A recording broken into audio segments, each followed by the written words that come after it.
اهلا بيكم، معاكم شريف الصرافي. في الحلقة دي هنفهم مع بعض السعودية رايحة على فين، وايه هي الاصلاحات اللي بتنفذها، وهل السعودية في عهد بن سلمان هتكون قوة عظمى ولا قوة تابعة. والحلقة دي هنلخص فيها لقاء لعادل الجبير اللي كان بيشغل منصب وزير الخارجية السعودية، والراجل ده حاليا بيعمل جولات خارجية للترويج للسعودية، لان السعودية بتنفذ انفتاح اقتصادي وبيعملوا مدينة نيوم للسياحة، وده مشروع ضخم جدا. والمطلوب حاليا ان السعودية في عام 2030 تكون دولة اقوى اقتصاديا من الوضع الحالي، فكل ده بيتطلب اصلاحات اقتصادية وقضاء على الفساد وتثبيت قوة السعودية الاقتصادية عالميا، بالاضافة لتحسين صورتها. لانك لما تفتتح مشروع نيوم على سبيل المثال، فالمفروض ان هيجيلك مستثمرين من كل دول العالم، ولازم يكون عندهم يقين ان الدولة السعودية غير فاسدة، وان الاستثمار فيها مضمون، ومش هيجي واحد فاسد يسرق فلوسك وهكذا. والمهم عادل الجبير عمل لقاء اعلامي في قناة دنماركية، وكان لقاء كاشفا، يعني الراجل بيجيب من الاخر. وتعالوا نتفرج مع بعض على اول جزء من اللقاء اللي اتكلم فيه عن العقوبات اللي السعودية فرضتها على كندا بسبب تدخلها في الشؤون الداخلية للسعودية. We do not accept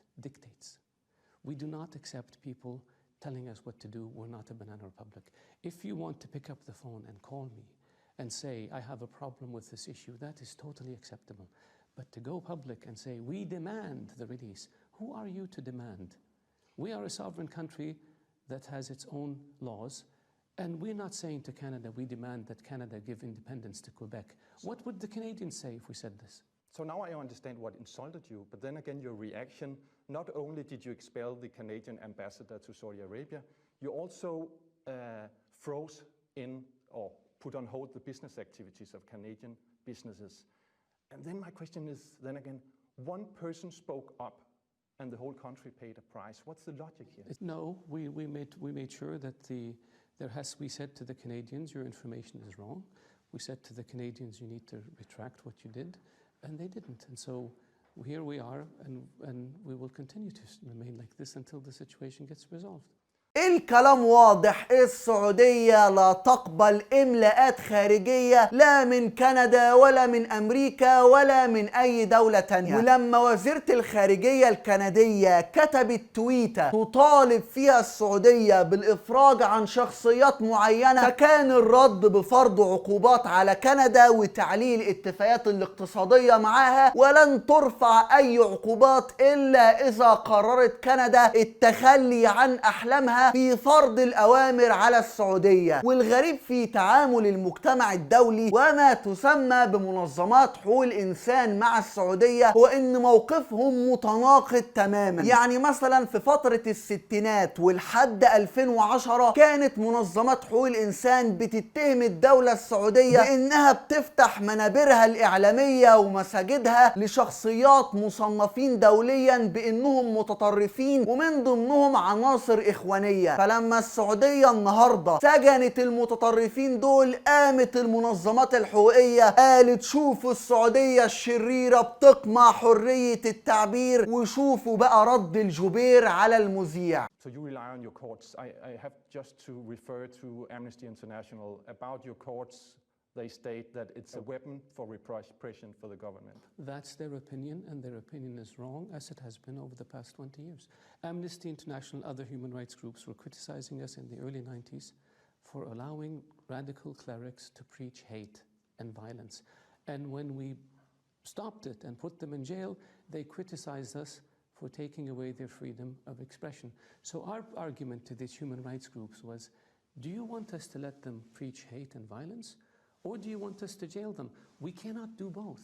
So where this contradiction cannot continue, make up your mind, either one or the other. تسيب المتطرفين يقولوا عليك متطرف زيهم، تسجن المتطرفين يقولوا بتقمع الحريات. وعلى فكرة أوروبا عندها موقف غريب جدا من جمعيات الإخوان واستثماراتهم. يعني مثلا أصدروا في أوروبا قرار بالتحفظ على أموال عدد ضخم جدا من شركات واستثمارات وجمعيات الإخوان الموجودة في أوروبا، وقالوا عليها بتنشر الكراهية والتطرف. وأما السعودية ومصر عملوا نفس الكلام ده واتحفظوا على اموال المتطرفين. فمنظمات حقوق الانسان في اوروبا اتهمتهم بانهم بيقمعوا الحريه، لان طبعا انظمه الحكم في اوروبا لا تقبل ان باسم الحريه يكون التطرف عندها، ولكن عادي باسم الحريه يتم نشر التطرف في الشرق الاوسط. والمهم عادل الجبير رد على التحول الديمقراطي والاصلاح الاجتماعي في السعوديه، وقال ان اوروبا وامريكا يطالبون السعوديه باجراء اصلاحات فوريه هم نفسهم كدول اوروبيه ما عملوهاش الا في فتره تجاوزت عشرات السنين. I think once you've gotten to the point that you want, as you have in the West, you tend to be impatient and you don't give people the same time horizon that it took you to get there. In 1960, if you were an employee in Holland and you had a child and you're a woman, they would fire you. In France, women couldn't open bank accounts until the mid-70s. In Switzerland, they couldn't vote until the 70s.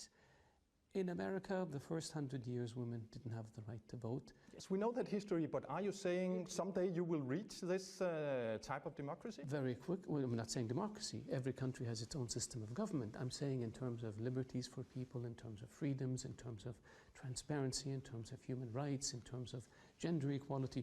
Absolutely. This is the way, the path that we're moving towards. And what happened in the last few years in Saudi Arabia? Women could drive, which was a silly issue. Segregation no longer exists in public spaces. The dress code has been relaxed. Women have access to the same jobs as men. We appointed women ambassadors and women ministers. We have a situation where we are reforming our education system, our legal system, and everything. And we are introducing recreation, entertainment, tourism. More than 50 countries, their citizens can come to Saudi Arabia without a visa. هنا الجبير بيقول للمجتمع الدولي في أوروبا وأمريكا إنكم علشان توصلوا لهذا الحجم من الديمقراطية والشفافية أخدتوا عشرات السنين، وفي نفس الوقت عايزين مصر والسعودية ودول كتيرة توصل لنفس درجة الديمقراطية والحرية اللي عندكم في 10 أيام بس. يا أخي ده فرنسا اللي بتقول إنها راعية الحريات والديمقراطية، ففي السبعينات ما كانتش بتسمح للستات يفتحوا حسابات بنكية. انت متخيل ان فرنسا التي الان لا تعرف قيود للحرية كانت بتقول على المرأة انها ما ينفعش تفتح حسابات في البنك لانها غير كامنة الاهلية، وسويسرا كانت بتمنع تصويتهم في الانتخابات. ولكن المجتمعات تتطور بمرور الوقت، فزي ما المجتمع في اوروبا اتطور في عشرات السنين، احنا كمان في الشرق الاوسط بنتطور، وده هياخد وقت ومجهود لحد ما نوصل لتوقيت معين نقدر فيه نوصل لدرجة مقبولة من الحرية والديمقراطية. ولكن لو حصل التحول ده بشكل مفاجئ فالنتيجة هتكون دمار الدولة وتقسيمها، لأن الديمقراطية سلاح، يا يبني الدولة يا يهدها كلها. والمهم الجبير تحدث عن جو بايدن اللي كانت ليه تصريحات بيقول فيها إنه هيعاقب السعودية. Talking about your international goodwill, which you rely on, which you are dependent on, or the lack of such, I'd like to ask you a question about the American President-elect Joe Biden. In the campaign, he's been very critical towards Saudi Arabia and your track record on Jamal Khashoggi, for instance, on political prisoners, on your intervention in Yemen, on human rights in general. Some of the questions we touched upon in this interview. Do you acknowledge that this is a call for change that you cannot ignore? I think what happens in the elections does not necessarily transfer into what happens when people get into office. But there's a new sheriff in town, a new leader of the superpower. President Trump criticized Saudi Arabia during the campaign. When he became president, Saudi Arabia was his first destination. No American president has visited any country besides, I believe, England, Canada, and Mexico. President Trump came to Saudi Arabia. President-elect Biden is a known figure. He has tremendous experience in the Senate, 35 years, including chairman of the Foreign Relations Committee. He was vice president for 8 years. He understands the world. Joe Biden warns you, and I quote, that he will make you the pariah state that you are if you don't comply with his wishes. We will see. When the people come in office, the situation changes. I think in terms of the fundamental interests of the two countries, I can't see a difference. قال لك ما ترامب برضو كان بيهاجم السعودية، وجو بايدن كرر نفس الكلام، والسعودية لا تقيم لكلامهم وزن، لأن التصريحات دي اتقالت في فترة الانتخابات، وكل واحد بيقول كلام علشان يحشد أصوات معينة، ولكن بمجرد ما جو بايدن يستلم رئاسة أمريكا فلن يتغير شيء. وأخيرا المذيع الأجنبي استفز الجوبير وقال له إن السعودية بتتوسل للاستثمارات الخارجية، وشوفوا رد الجوبير. Perception in the West that it's dangerous to criticize Saudi Arabia. In 2018, Saudi Arabia reacted quite harshly to a tweet by the Canadian Minister of Foreign Affairs.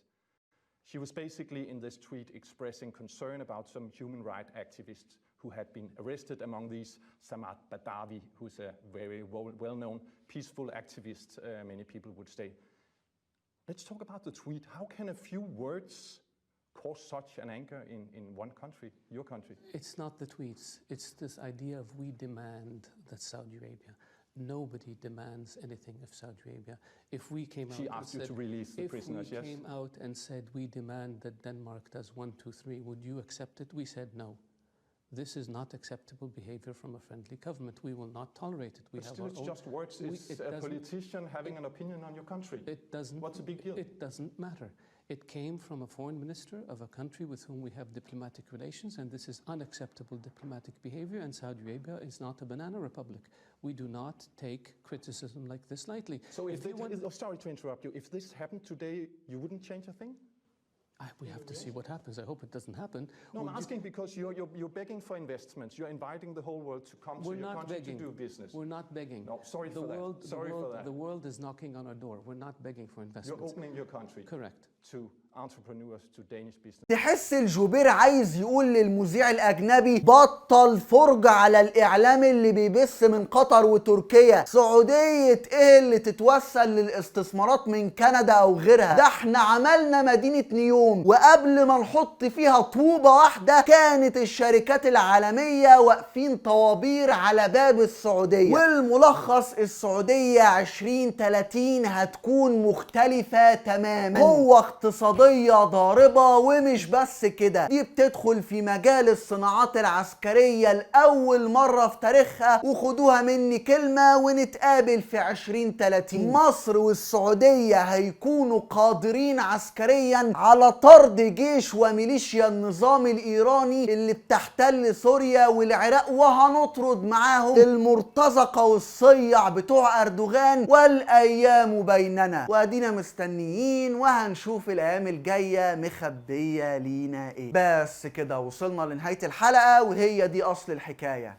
أشوفكم على خير.